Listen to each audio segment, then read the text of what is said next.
السلام عليكم ورحمة الله وبركاته.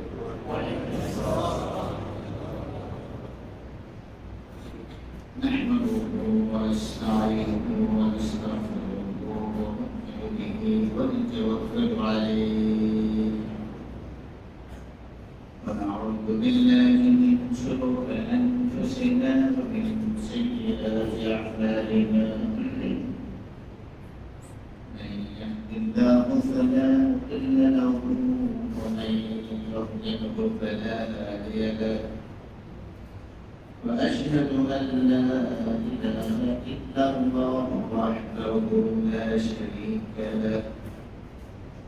وأشهد أن سيدنا وحبيبنا محمدا عبده ورسوله الذي أرسله بالحق بشيرا ونذيرا وداعيا إلى الله بإذنه وسراجا منيرا.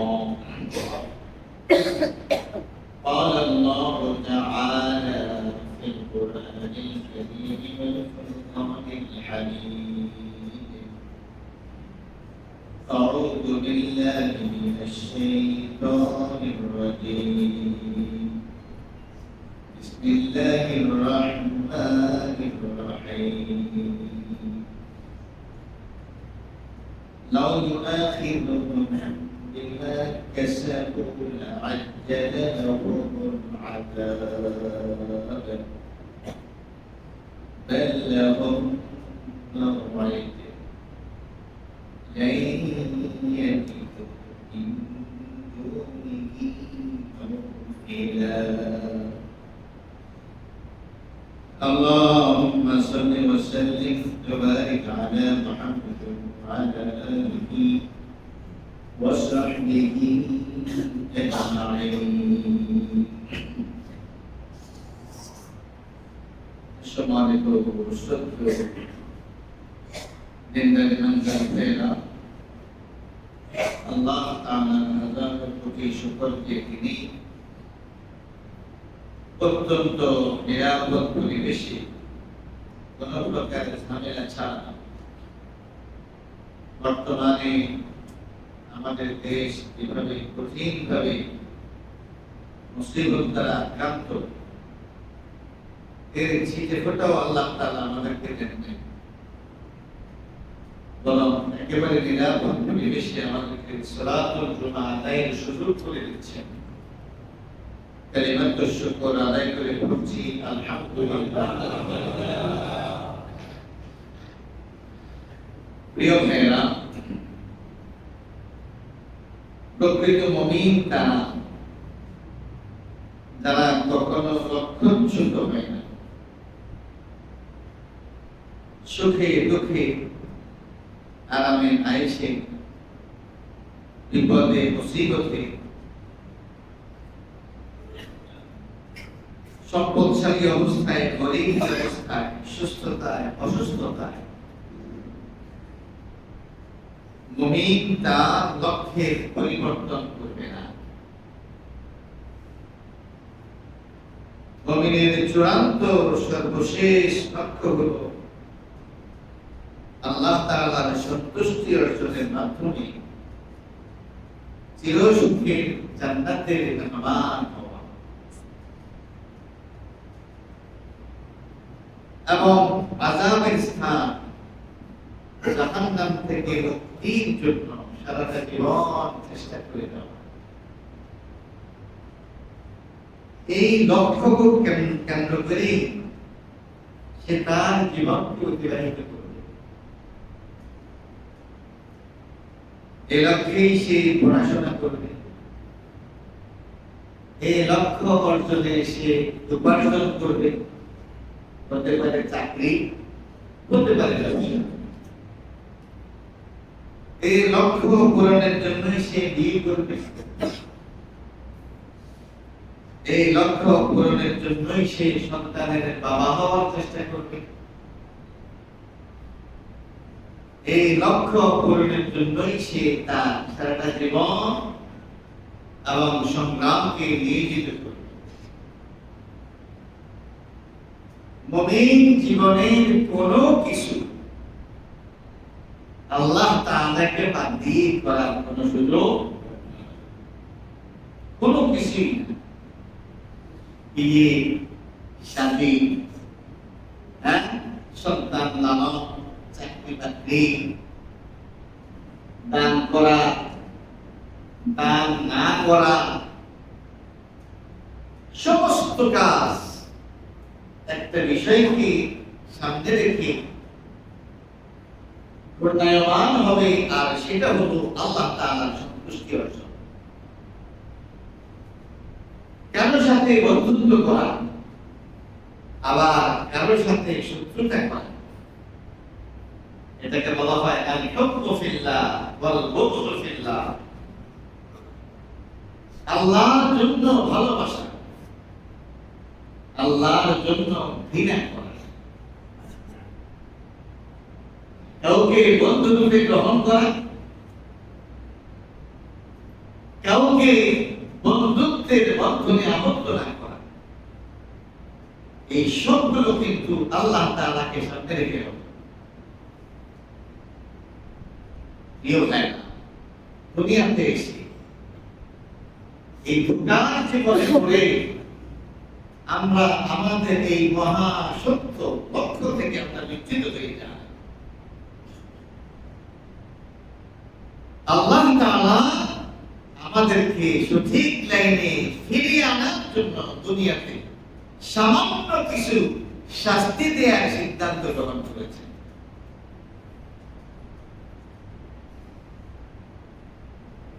এটা একেবারে পরিষ্কার। ظهر الفساد في البر والبحر بما كسبت أيدي الناس। জলে এবং স্থলে যেখানেই কোনো ফাসাদ দেখবা, কোনো বিপর্যয় দেখবা,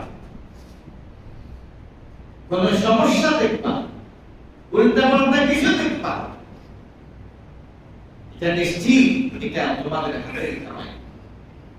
এই কথা কে বলেছেন? কে বলেছেন? আল্লাহ। এটা আমাদের হাতের কামাই।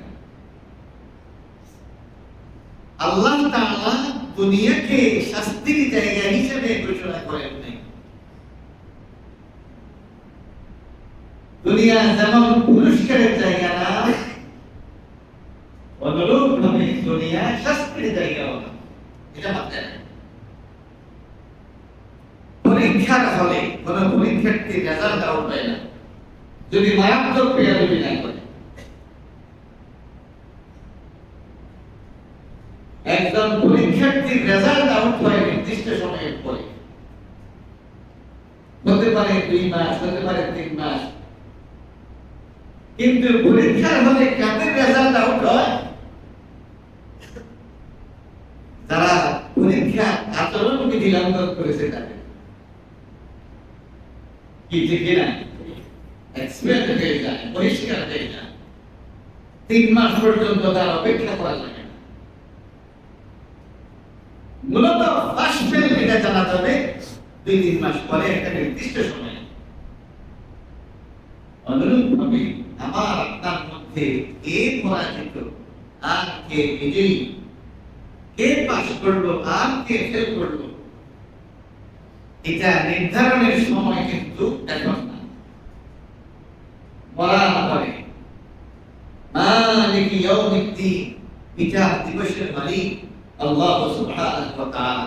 সেই বিচার দিবস 50,000 বছর ব্যাপী একটা দিন হবে। 50,000 বছর একটা দিন, সেই দিনের শেষের দিকে এসে আল্লাহ তাআলা ঘোষণা করবেন কে জয়ী কে জয়ী না, কে কি পরিমাণ শাস্তি পাবে আর কাকে মাফ করে দেওয়া হয়েছে। দুনিয়া মূলত শাস্তির জায়গা না, কিন্তু আল্লাহ তাআলা আমাদেরকে সঠিক পথে নিয়ে আসার জন্য কিছু চড়, কিছু থাপ্পড়, যেমনটি আমাদের বাবা মা, যেমনটি আমরা বাবা মা হয়ে আমাদের সন্তানদেরকে শাসন করি, যাতে করে আমার সন্তান আর বাঁকা পথে না যায়। সম্মানিত প্রিয় উপস্থিতি, ওমা খালাকতুল জিন্না ওয়াল ইনসা ইল্লা লিয়াবুদুন। আল্লাহ তাআলা বলছেন, জিন এবং মানুষকে আমি অন্য কোন লক্ষ্যে তৈরি করিনি। আমি তাদেরকে তৈরি করেছি তারা যাতে আমার ইবাদত করে, তারা যাতে আমার কি করে, ইবাদত। এখন আমরা মুসলিম অধ্যুষিত এই জনগোষ্ঠী, শতকরা প্রায় ৯২ জন লোক আমরা মুসলিম। আমাদের উপরে ৫ ওয়াক্ত সালাত আদায় করা ফরজ, ঠিক কিনা? আমাদের উপরে ফরজ হলো যারা মুশরিক, যারা শিরক করে তাদেরকে আন্তরিক বন্ধু হিসেবে গ্রহণ না করা, এটা আমাদের উপরে ফরজ, ঠিক কিনা? আমরা নামাজ পড়ি না, আমাদের বন্ধুদের তালিকায় মূর্তি পূজারী লোকেরা আছে নাকি নেই? ওরা যে আমাদের বন্ধু না, ওরা তো আমাদের শত্রু, এটা আমরা বলে গেছি। এটা অন্য কোন ভাবে হুজুররা বুঝাইতে পারতেছে না আপনাদেরকে যে মুশরিক আপনার কখনো বন্ধু হবে। আল্লাহ তাআলা বলছেন মুসলমানদের স্থায়ী দুশমন দুইটা শ্রেণী। কয়টা শ্রেণী? এক নাম্বার ইহুদি, দুই নাম্বার মুশরিক। ওয়ালা তাজিদান্না আশাদ্দান নাসি আদাওয়াতান লিল্লাযীনা আমানু আল-ইয়াহুদ ওয়াল্লাযীনা আশরাকু। ঠিক কিনা? হে নবী, তুমি তোমার সবচেয়ে প্রচন্ড শত্রু হিসেবে, দুশমন হিসেবে যাকে পাবে সে হলো ইয়াহুদ আর যারা শিরক করে তা। এটা হলো আল্লাহর ঘোষণা। আর আল্লাহর গোলামদেরকে আমাদের লোকেরা বলতেছে ওরা নাকি আমাদের স্বামী, আমরা নাকি ওদের বউ। আল্লাহ যাদেরকে শত্রু হিসেবে চিহ্নিত করেছেন তাদেরকে আমরা মনে ফেললাম আমাদের স্বামী, আমরা হয়ে গেলাম তাদের বউ। এটাতে একজনে বলছে লক্ষ লক্ষ লোক তো এটার বিপক্ষে না, এটার পক্ষে। তাহলে সে যে আল্লাহ তাআলার প্রকাশ্য নির্দেশ লঙ্ঘন করলো, ইবাদতের বিরুদ্ধে কাজ করলো, তার কি একটু শাস্তি হওয়া দরকার না?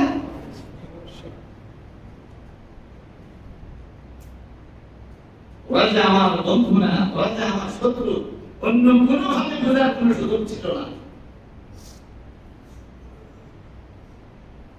শহীদ আবরার ফানা আল্লাহ তাআলা ফেরদাউসের মেহমান হিসেবে তাকে কবুল করুন। কি অপরাধটা ছিল তার? ২-৩ লাইনের একটা বাক্য চলে গেছে যে ভারত আমাদেরকে পানি দেয় আর আমরা তাদেরকে ইলিশ মাছ দিই। এই জাতীয় সামান্য আপনি এক লাইনে কথা লিখছে। এই একটা অপরাধে একটা ছেলেকে সারা রাত নির্মমভাবে অত্যাচার করে হত্যা হয়েছে। কতটা মুশরিক প্রেম আমাদের অন্তরে এটা বুঝেন।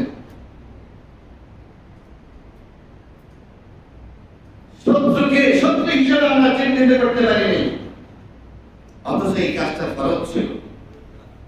এই কাজটা কি ছিল? এই ফরজ কাজ অনুভব না করা কবিরা গুনাহ, সীমা লঙ্ঘন।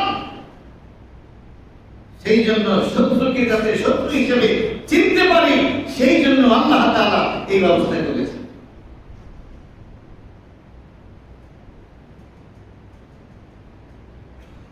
আল্লাহ তাআলা আমাদেরকে সত্য উপলব্ধি করার তৌফিক নসিব করুন। পৃথিবী উল্টে যেতে পারে, আল্লাহ তাআলার কথা কখনো পরিবর্তন হবে না। আল্লাহর কথা কখনো পরিবর্তন হয় না। প্রিয় ভাইরা আমার, হয়তো বলবেন যে হুজুর এই যে এত বড় বন্যা হলো, হাজার হাজার লক্ষ লক্ষ মানুষ, এই মুসিবতের মধ্যে পড়লো, সবাই কি সমান অপরাধী? নিঃসন্দেহে সবাই সমান অপরাধী না। নিঃসন্দেহে সবাই কিনা সমান অপরাধী না। আযাব, গাযা, মুসিবত, শাস্তি এগুলো তিন কারণে আসে। কয় কারণে? তিন কারণে। এখন ইমানদার শ্রেণীদের মধ্যে, মানব জাতির মধ্যে তিনটা শ্রেণী আছে। কয়টা শ্রেণী? তিন শ্রেণী। এই তিন শ্রেণীর জন্য তিন প্রকার প্রযোজ্য। প্রথমত একটা কথা মাথায় রাখেন, আল্লাহ তাআলা তার গোলামদেরকে শাস্তি দেওয়ার জন্য তাড়াহুড়া করেন না। যেটা আগের জুমাগুলোতে আমি বলছি, লাউ ইউআখিযুহুম বিমা কাসাবু, তারা যে অন্যায় করে, অপরাধ করে, গুনাহ করে, নাফরমানি করে, যদি আল্লাহ তাআলা তাদেরকে পাকড়াও করতেন, ধরতেন, লাআজ্জালা লাহুমুল আযাব, তাহলে তাদের জন্য আযাবকে আল্লাহ তাআলা দ্রুত নিয়ে আসতেন। আল্লাহ তাআলা তাদের জন্য আযাবকে কি করতেন? দ্রুত নিয়ে আসতেন। বাল্লাহুম মাউইদ, আল্লাহ বলছেন যে না, আযাব সময় মতো আসবে, আযাব সময় মতো আসবে, তারা কোনো কিছু নেই। আল্লাহ কোন পাপীকে কখন পাকড়াও করবেন এটার জন্য একটা নির্দিষ্ট সময় আল্লাহ তাআলা বেঁধে রেখেছেন। মুসা আলাইহিস সালাতু ওয়াস সালাম, হযরত হারুন আলাইহিস সালাতু ওয়াস সালাম অতিষ্ঠ হয়ে আল্লাহ তাআলার কাছে ফিরআউন এবং তার জাতির ধ্বংসের জন্য দোয়া করেছেন। এই দোয়া কোন কোন ঘটনায় আসছে 40 বছর পরে গিয়া ফিরআউন দোয়া করেছে। কি মুসা আলাইহিস সালাতু ওয়াস সালাম যখন বুঝতে পারছেন তাদের কাছ থেকে আর ভালো কিছু আশা করা যায় না, যখন বুঝতে পারছেন যে তাদের সীমা, তাদের অপরাধ, তাদের অত্যাচার সহ্য সীমার বাইরে চলে গেছে, তখনই তো ধ্বংসের জন্য দোয়া করেছেন। কি বলে ঠিক কিনা? কিন্তু হযরত মুসা গান বুঝলেন, আল্লাহ কি গান বুঝছেন? আল্লাহ বলতেছেন শাস্তির ব্যাপারে আমি তাড়াহুড়া করি না, কারণ অপরাধীকে শাস্তি দেওয়ার জন্য আরেকটা জগৎ আছে। পৃথিবী এটা শাস্তির জগৎ না, এটা আমলের জগৎ। এটা কিসের জগৎ? এটা পরীক্ষার জগৎ। শাস্তি মূলত আল্লাহ তাআলা প্রদান করবেন মৃত্যুর পর। মৃত্যুর পরে কিয়ামত পর্যন্ত এটাও চূড়ান্ত সময় নয়। হাসরের ময়দানে মানুষ সূর্যের তাপে কষ্ট ভোগ করবে, এটাও কিন্তু শাস্তির চূড়ান্ত সময় নয়। শাস্তির চূড়ান্ত সময় হলো আমলনামার ডান হাতে বাম হাতে দেওয়ার পর, জান্নাতি জাহান্নামে নির্ধারিত হওয়ার পর জাহান্নামে ফেলে দেয়া আর জান্নাতে প্রবেশ করিয়ে দেয়া, তখন থেকে আমলের প্রকৃত জাযা প্রতিদান শুরু হয়ে যায়। এর আগ পর্যন্ত এগুলা কিন্তু চূড়ান্ত শাস্তির জায়গা না। আল্লাহ বলতেছেন তাদের অন্যায় অপকর্মের কারণে তিনি যদি তাদেরকে পাকড়াও করতেন, তাহলে লাআজ্জালা লাকুমুল আযাব, আযাবটা অনেক তাড়াতাড়ি এসে যেত। বাল্লাহুম মাউইদ, বাল্লাহুম মাউইদ, বরং আযাব আসার জন্য একটা সময় আল্লাহ তাআলার পক্ষ থেকে নির্ধারণ করে দেয়া আছে। লাই ইয়াজিদু মিন দুনিহি মাওইলা, সুবহানাল্লাহ। একটা পর্যায়ে কোন অপরাধী কখনো কোনদিন আল্লাহর শাস্তি থেকে পালিয়ে কোথাও যেতে পারবে না। কথা কি বুঝে আসছে? আমরা কেমন পরিষ্কার সেই বার্তাটা দিতে চাই। কোন অপরাধীকে শাস্তি দিতে গিয়ে আমাদের আদালত যাতে কোনোভাবে ইমোশনালি কিছু না করেন, তাড়াহুড়া না করেন। যাকে শাস্তি দিবেন নিশ্চিত হয়ে শাস্তি দিবেন। আপনার না বোঝার কারণে, না জানার কারণে কোন অপরাধী যদি পার পেয়ে যায়, আপনার আদালত থেকে পার পাবে, আল্লাহর আদালত থেকে পার পাবে। কিন্তু সন্দেহের বশীভূত হয়ে আপনি কাউকে শাস্তি দিতে পারেন না। আপনি যাকে শাস্তি দিবেন নিশ্চিত হয়ে শাস্তি দিবেন, কিন্তু আপনি মনে রাখবেন আপনার এই আদালতের পরে চূড়ান্ত আরেকটা আদালত। এটা হলো এটা কি? এই জন্য আল্লাহ তাআলা বলছেন শাস্তির জন্য আল্লাহর পক্ষ থেকে একটা সময় চূড়ান্ত করা আছে। আল্লাহ ওই শাস্তি থেকে পালিয়ে কেউ কোথাও আশ্রয় খুঁজে পাবে না। ওয়ালাউ ইউআখিযুল্লাহু আন-নাসু বিমা কাসাবু, আল্লাহ বলছেন আমি যদি আমার গোলামদেরকে তাদের পাপের কারণে শাস্তি দিয়ে দেই, মা তারাকা আলা আরদিহা মিন দাব্বা, তাহলে ভূপৃষ্ঠে কোনো প্রাণী থাকবে না। দাব্বা মা ইয়াদুব্বু আলাল আরদ, শুধু মানুষ না, কোনো কুকুর থাকবে না, কোনো পিপিলিকা থাকবে না, কোনো মাছ থাকবে না, কোনো গাছ থাকবে না। আল্লাহ বলেন মা তারাকা আলা আলা আলা আলা যুহরিহা মিন দাব্বা, আমি যদি অপরাধের জন্য আমার গোলামদেরকে শাস্তি দেই, তাহলে পৃথিবীর মধ্যে কোনো কিছুই থাকবে না, কোনো কিছুই, একটা গরু থাকবে না, একটা ছাগল থাকবে না, একটা মহিষ থাকবে না, একটা মুরগি থাকবে না, আপনার খাবার জন্য কিছুই থাকবে না। শাস্তি তো শাস্তি, চূড়ান্ত শাস্তি, এরকম শাস্তি যা আপনার খাবারটাও হবে বিষ মিশ্রিত।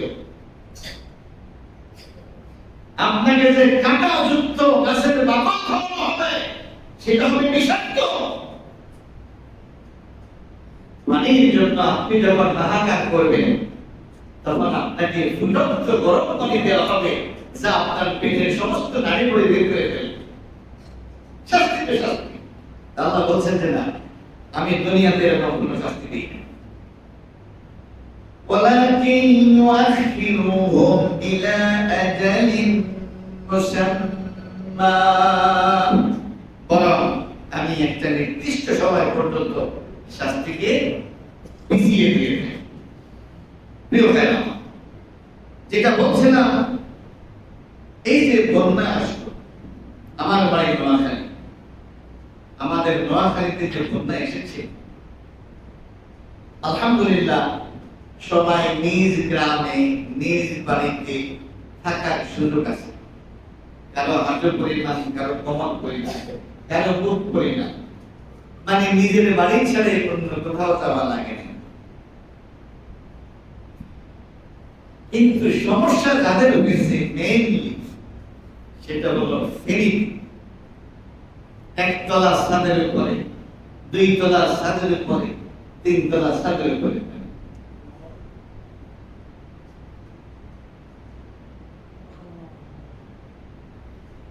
এই যে বিপর্যস্ত একটি অবস্থা, কারো 1 লাখ টাকার ক্ষতি হয়েছে, কারো 5 লাখ টাকার ক্ষতি হয়েছে, কারো 50 লাখ টাকার ক্ষতি হয়েছে, কারো 50 কোটি টাকার ক্ষতি হয়েছে। মৃতের সংখ্যা খুব সম্ভবত বেশি না,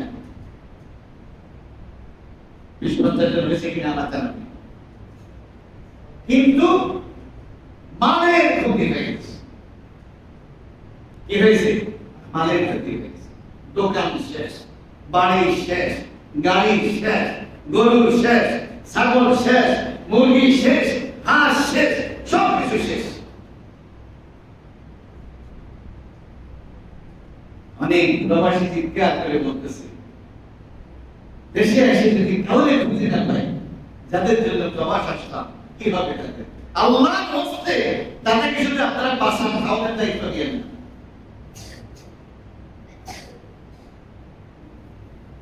এই যে এত লক্ষ লোক এই মুসিবতে পড়লো, সবাই কি আল্লাহ দুশমন?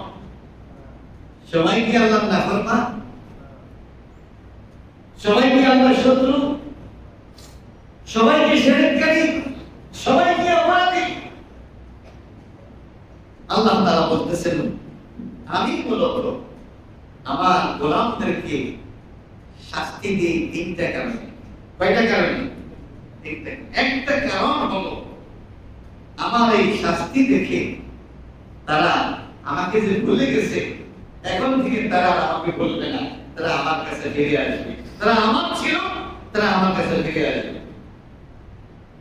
বুঝলেন নাই? সে নামাজ না পড়ে শয়তানের গোলাম হয়ে গেছে,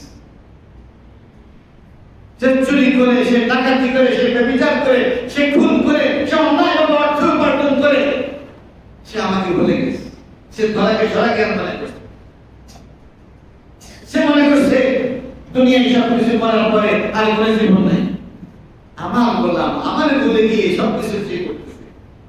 আমি চাই তাকে এরকম একটা শাস্তি দিতে, যেই শাস্তি পরে আমার গোলাম আবার আমার কাছে ফিরে আসে।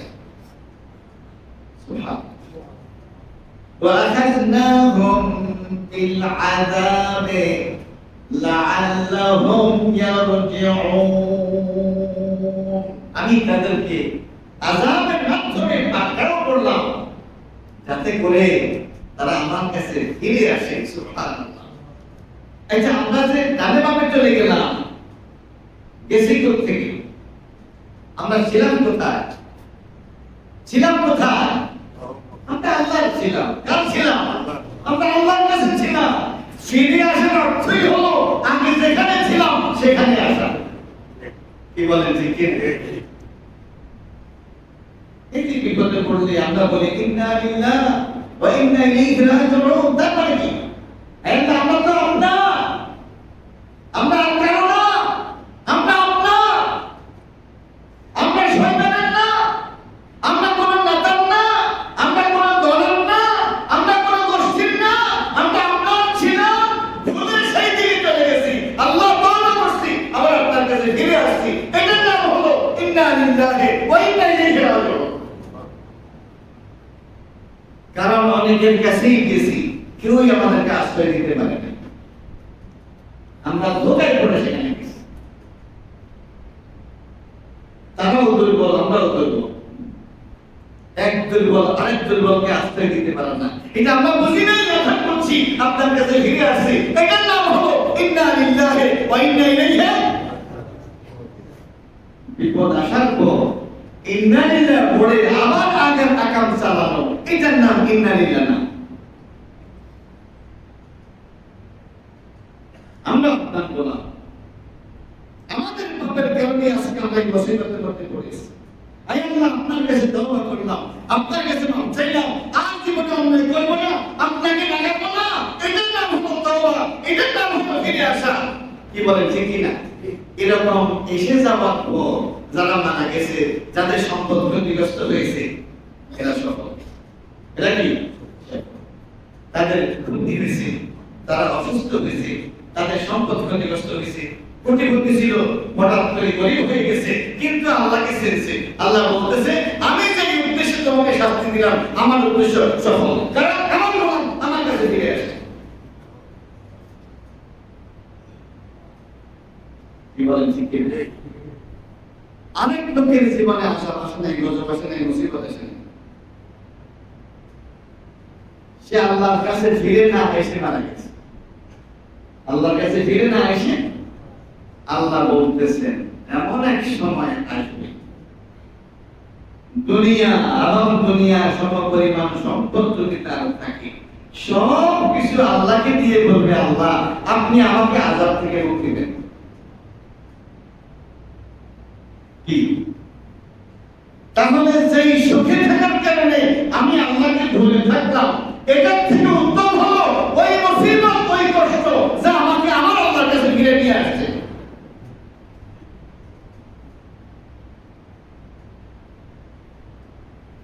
যা আমাকে আল্লাহর কাছে ফিরে নিয়ে আসে। মূলত আযাব আর গজব দেওয়ার অনেকগুলো উদ্দেশ্যের একটা উদ্দেশ্য হলো আল্লাহ তাআলা আল্লাহ গুনাহ গোলামগুলোকে আল্লাহর কাছে ফিরাই আনতে চান। এই উসিলায় যারা আল্লাহমুখী হবে নিঃসন্দেহে তারা সফল, যদিও তারা দুনিয়াতে ক্ষতিগ্রস্ত হয়েছে। সুবহানাল্লাহি ওয়া বিহামদিহি। আল্লাহ বলতেছেন وَلَنُذِيقَنَّهُم مِّنَ الْعَذَابِ الْأَدْنَىٰ دُونَ الْعَذَابِ الْأَكْبَرِ لَعَلَّهُمْ يَرْجِعُونَ। সুবহানাল্লাহ। আমি তাদেরকে কম শাস্তি দিই, বেশি শাস্তি না।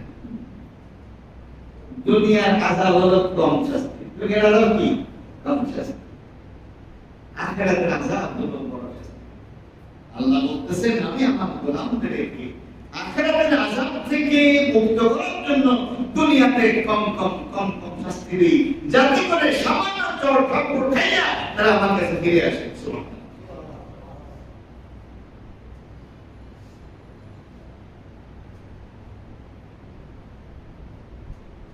আযাব, গজব, শাস্তি আল্লাহ তাআলা এগুলো দিয়ে থাকেন গুনাহ মাফের জন্য। কিসের জন্য? গুনাহ মাফের জন্য। আপনাকে যদি একটা মশা কামড় দেয়, কসম আল্লাহ, এই যে আপনি কষ্ট পেয়েছেন এই কারণে আল্লাহ তাআলা আপনার গুনাহ মাফ করবেন। তো মশার কামড়ের চাইতে যদি বেশি কষ্ট পান তাহলে বেশি গুনাহ মাফ করবেন। ঠিক না? এই বন্যায় যার 50,000 টাকা মারি গেছে, দেওয়ার পরেও সে সন্তুষ্ট যে আল্লাহ তাআলা আমাকে সত্য বুঝাইছে। হ্যাঁ, এই লোকে যে পুরস্কার পাইল, যে লোকের 50 লাখ টাকা গেছে সে আল্লাহর কাছে বেশি পুরস্কার পাবে। হাদিসের মধ্যে আসছে আল্লাহ রাসূল সাল্লাল্লাহু আলাইহি ওয়াসাল্লাম বলেছেন ইন্না এজামাল বালা এজামাল আকির মা এজামাল বালা। যার বালা, যার মুসিবত বেশি তার পুরস্কার আল্লাহ তাআলার কাছে বেশি। সেদিন ভাইরা যে কষ্ট করেছেন, তারা যা হারিয়েছেন, তারা যে মুসিবতের মধ্যে পড়েছেন, এই মুসিবতের মধ্যে আমরা পড়িনি। তারা যদি সবর করে, আল্লাহর কাছে পুরস্কারের আশা করে, কিয়ামতের দিন তাদের পুরস্কার দেখে আমরা আফসোস করব, আহারে যদি ফেরিওয়ালা করে আল্লাহর বন্দার মধ্যে না ফলাইয়া আমাদেরকে ফলাইতো আর এই পুরস্কার আমাদেরকে দিত, এটাই ভালো হতো। এটা হলো আল্লাহর কাছে। মুমিন জীবনে কোনো কিছু হারানোর নাই। মুমিন জীবনে কোনো কিছু হারানোর নাই। সে সুখে থাকলেও আল্লাহর সাথে আছে, দুঃখে থাকলেও সে আল্লাহর সাথে আছে, আরামে থাকলেও সে আল্লাহর সাথে আছে, মুসিবতে থাকলেও সে আল্লাহর সাথে আছে। আর যার সাথে আল্লাহ থাকে, আল্লাহ যার সাথে থাকে, তার কোনো কিছু হারানো হয় না, তার কোনো কিছু হারানো হয় না। আল্লাহ তাআলা আমাদেরকে বুঝার তৌফিক নসিব করুন। সবাই বলেন আমিন। মুসিবত আসে পরীক্ষার জন্য, মর্যাদা দেওয়ার জন্য। আচ্ছা বলুন তো দেখি, হযরত ইব্রাহিম আলাইহিস সালাম কি গুনাহটা করেছেন যার জীবনটা শুধু পরীক্ষায় আর পরীক্ষায় পরিপূর্ণ ছিল? তাকে আল্লাহ তাআলা পরীক্ষা করেছেন মানব জাতির ইমাম বানানোর জন্য। সুবহানাল্লাহ। উনি যখন সমস্ত পরীক্ষায় পাস করলেন, আল্লাহ বললেন ইন্নী জাইলুকা লিন-নাসি ইমামা। ইব্রাহিম, আমি তোমাকে কিয়ামত পর্যন্ত সমস্ত মানব জাতির জন্য নেতা বানিয়ে দিলাম। তাহলে মুসিবত আসে আল্লাহর কাছে ফিরে আসার জন্য, মুসিবত আসে গুনাহ মাফের জন্য, মুসিবত আসে মর্যাদা লাভের জন্য। কিসের জন্য? সুতরাং বন্যা আক্রান্ত আমাদের যেই সমস্ত ভাইরা মূলত আল্লাহ দুশমন ছিল না, আল্লাহর নাফরমানি করত না, বরং আল্লাহকে ভয় করত। কিন্তু এই মুসিবতের শিকার তারা হয়েছে, কি বলে ঠিক কিনা? মূলত এর মাধ্যমে আল্লাহ তাআলা তাদেরকে পরকালে পুরস্কৃত করতে চান।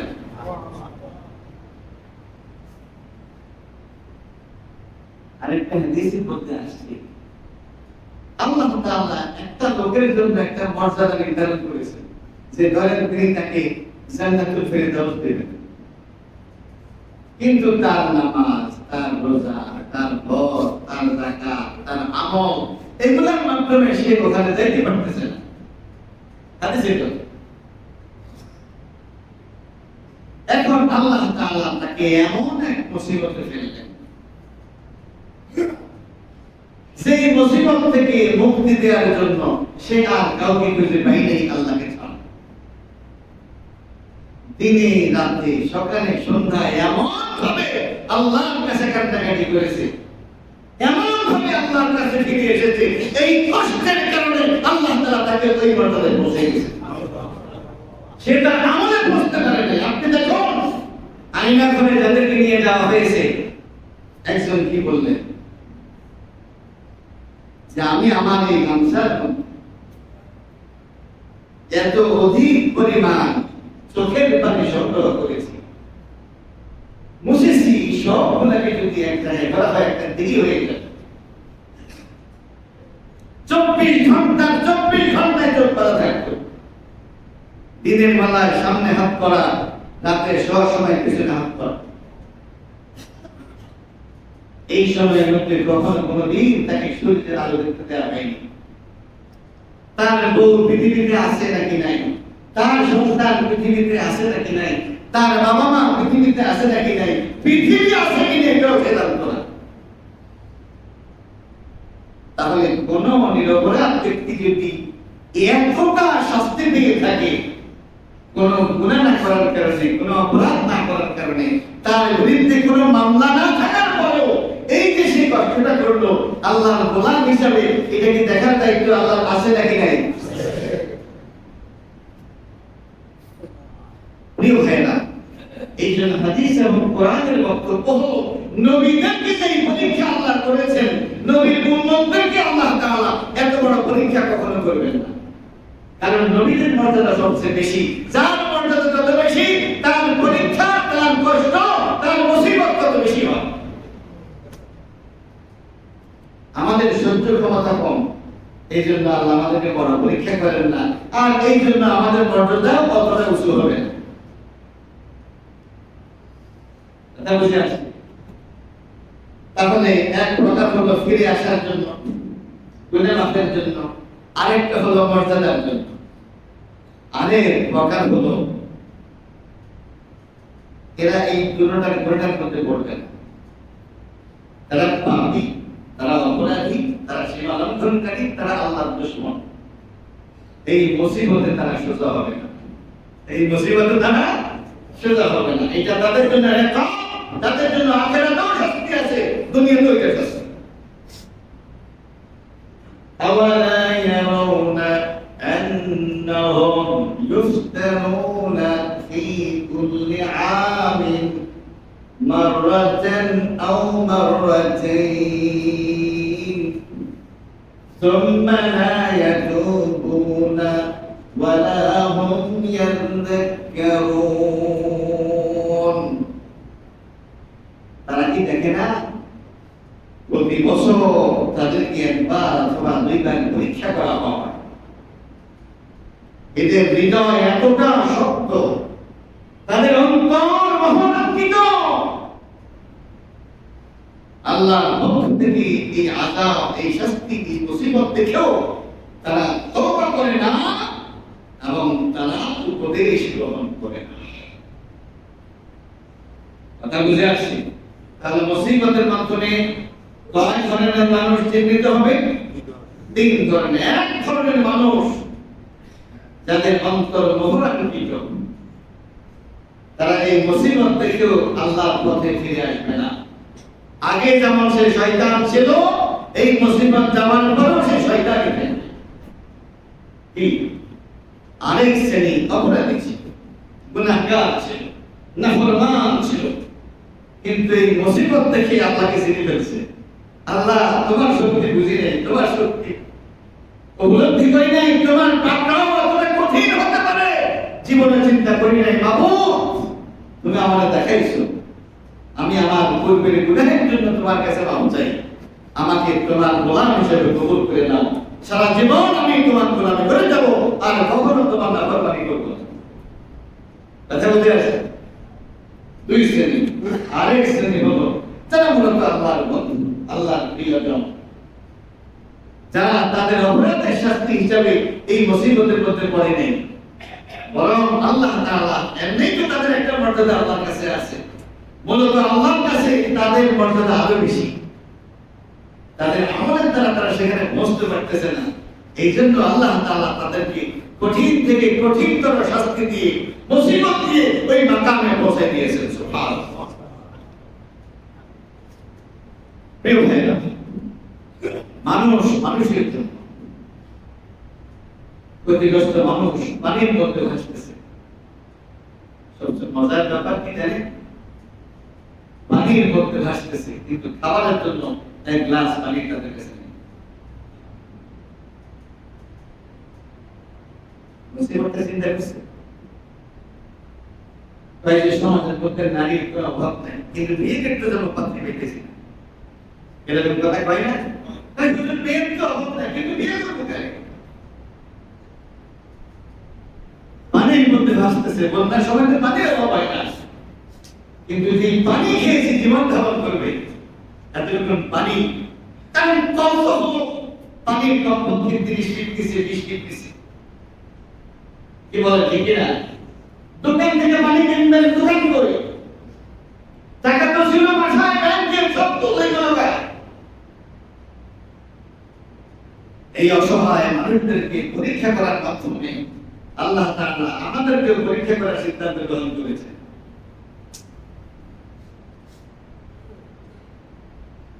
ওরা আমাদের ভাই। ওরা কার ভাই? মুসলমানদের জীবনে একটা হলো মুহাজির, একটা হলো আনসার। কি বলেন ঠিক কিনা? আনসার মানে হলো সাহায্যকারী। আনসার মানে হলো মক্কার লোকেরা বিপদগ্রস্ত ছিল, তাদের পাশে দাঁড়িয়ে গেল আনসার ভাইরা। আনসার ভাইরা যখন দাঁড়িয়ে গেল, বিপদগ্রস্ত হয়ে যে সমস্ত ভাইরা আমাদের বাড়িতে এসেছে, আমাদের মদিনায় এসেছে, তারা আমাদের ভাই। যারা বিয়ে করতে চায়, আমার একাধিক বউ আছে, আমি তালাক দিয়ে দেবো, কোনটা তার পছন্দ হয়, আমার ভাইকে যাতে বউ ছাড়া থাকবে না। আমার সুবহানাল্লাহ। আমার ঘরে 2টা রুম আছে, আমি একজন ভাইকে একটা রুম দিয়ে দিতে পারবো। সুবহানাল্লাহ। আমার 2টা ব্যবসা আছে, আমি একটা ব্যবসা আমার ভাইকে দিয়ে দিতে চাই। বিপদগ্রস্ত ব্যক্তিদেরকে সাহায্য করার কারণে ওরা হয়ে গেল আনসার। কোরআন তাদেরকে বলছে ওরা হলো আনসার। আনসার মানে হলো সাহায্যকারী।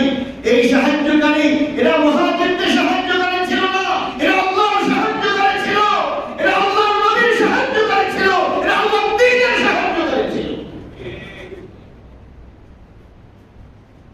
এই বন্যার্তদের পাশে যদি আমরা দাঁড়াইতে পারি, আমরা ফেরিবাসীর সাহায্যকারী না।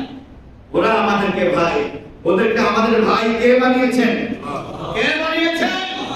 আল্লাহ তাদেরকে আমাদের ভাই বানিয়েছেন। ওই ভাইদের পাশে থাকলে আমরা আল্লাহকে সাহায্যকারী হয়ে যাব।